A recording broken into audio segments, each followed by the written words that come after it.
I'm 74 years old. And if you're over 60, or even if you're approaching 60, these are 7 things I think you've earned the right to let go of. I'm going to warn you, these are controversial. They get more controversial as we go. And the last 3, they're going to really bother some of you. So let me know what you think. But let's start with number 1. We'll just jump right into it. Stop saving. Now, hear me out. You've probably been saving your whole life.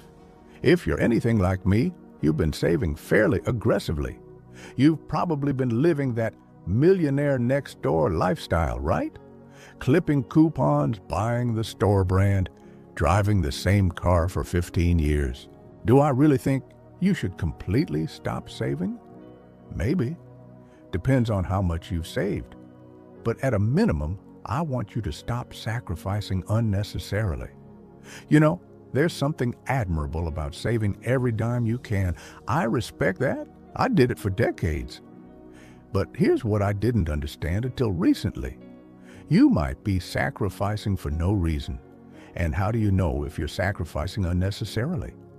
Well, I'm biased, but I think you need a financial plan. What are your goals? What's it going to take to get there? Because above and beyond that, you've earned the right to enjoy that money. Here's the thing nobody tells you. You're probably never going to get as much utility, as much joy out of that money as you will today. Not tomorrow, not in 5 years. Today. Your health is better today than it will be at 80. Your energy is higher.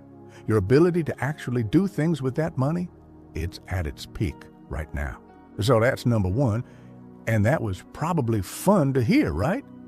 Now for one, that's going to be harder for people to accept. Stop spending on things that don't bring you joy. Many of us have been doing this our whole lives. I'm almost 75 and I've been guilty of this forever. Buying things and then later thinking, that wasn't what I thought it was going to be. And hopefully, we're all learning from our life experience. We're getting wiser about this. But if you need help, here's what you can do. Look at the last $10,000 you spent on discretionary things. Things you didn't have to buy. And just ask yourself, how many of these gave me joy in the moment? And that's important. Having dinner with a friend, coffee with your spouse, time with people you love, that's incredibly valuable. That gives you joy in the moment. But then ask, how many of the things I bought are continuing to give me joy a week later, a month later, a year later? Just do an inventory of how you're spending your money.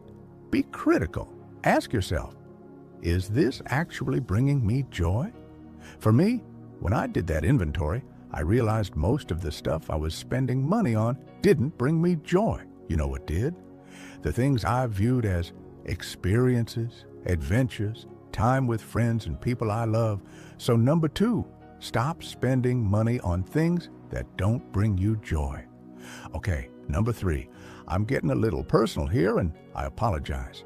But I think these are helpful things for all of us to think about, so I'm going to be direct. Stop pretending. Stop pretending to be somebody you're not. Just be you. And you know what?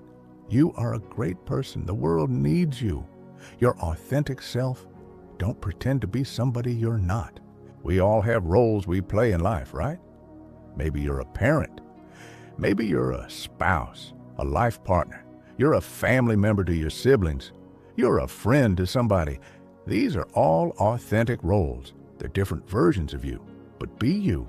Give yourself the freedom and the permission and the love to say, I am good enough the way that I am. I'm fortunate. I probably got to that point sometime in my early 30s. And as much fun as my 20s were, they would have been more fun if I had gotten comfortable with who I was earlier. And I say I got there in my early 30s, but the reality is each year I get more comfortable being who I am. Knowing that I'm not a match for everybody. Not everybody is going to say, hey, I love hanging out with this guy. And that's okay. But I think you've earned the right to be you. Number 4, kind of related, stop putting yourself down. We all have a tendency to do this, and I want you to think about stopping that. If you are putting yourself down, I want you to stop. There are all kinds of reasons why we might put ourselves down, but we all have our strengths. We all have our weaknesses. We're all human. None of us are perfect. And that's a rule I have. I don't put myself down, and I don't allow people in my life who put me down. Life is just too short. We become the average of the 6 to 10 people we hang around with the most. And I want you to be hanging around with people who are uplifting you, encouraging you to be the best version of yourself.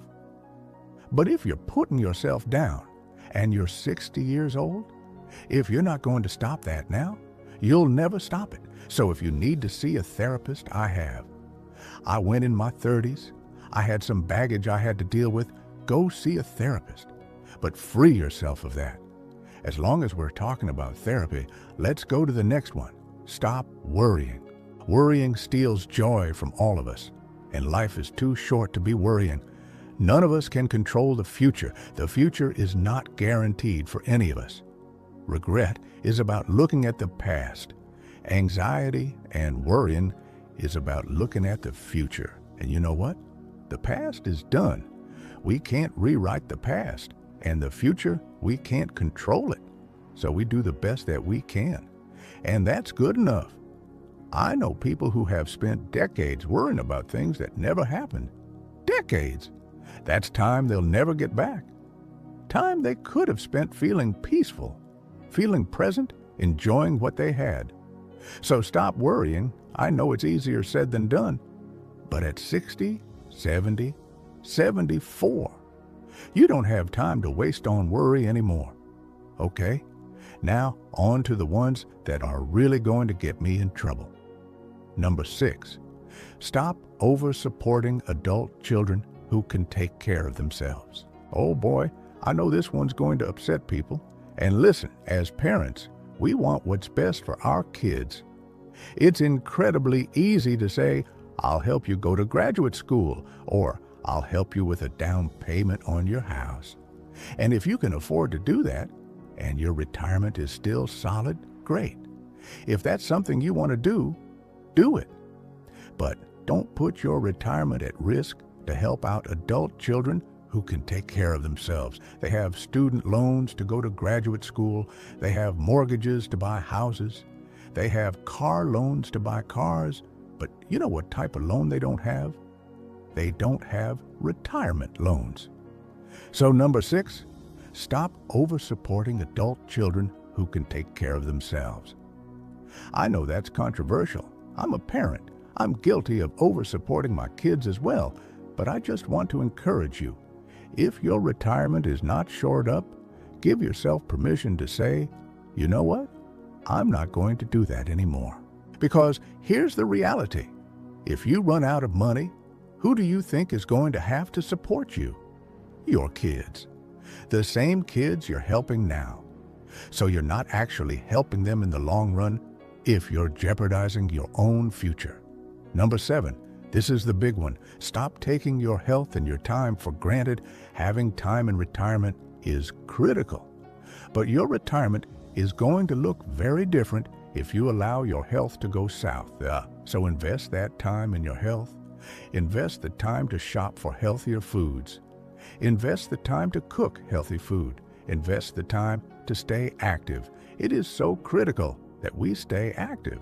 And if you can afford it, maybe consider hiring somebody to help you achieve those goals. A personal trainer, a nutritionist, whatever it takes. But here's the part that really matters, and this is what I want to leave you with. Stop taking your time for granted. If you're 60 years old, and regular viewers of mine know what I'm going to say, you have less than 1,000 weeks of healthy, active time left. Some of us are going to be lucky and get more than that, but most of us aren't. 1,000 weeks? That's it. That's about 19 years if everything goes well, and I don't say that to scare you. I say it because it's the truth. And once you understand that, really understand it, you stop making different choices. You stop worrying about things that don't matter. You stop pretending to be someone you're not. You stop over-saving and under-living. You start saying yes to the trip, yes to the dinner with friends, yes to the spontaneous adventure, because that clock, it's ticking for all of us. And it doesn't slow down just because we're not paying attention to it. So take advantage of the time that you have. Live the life you've earned the right to live, and stop following rules that don't serve you anymore. Thanks for watching.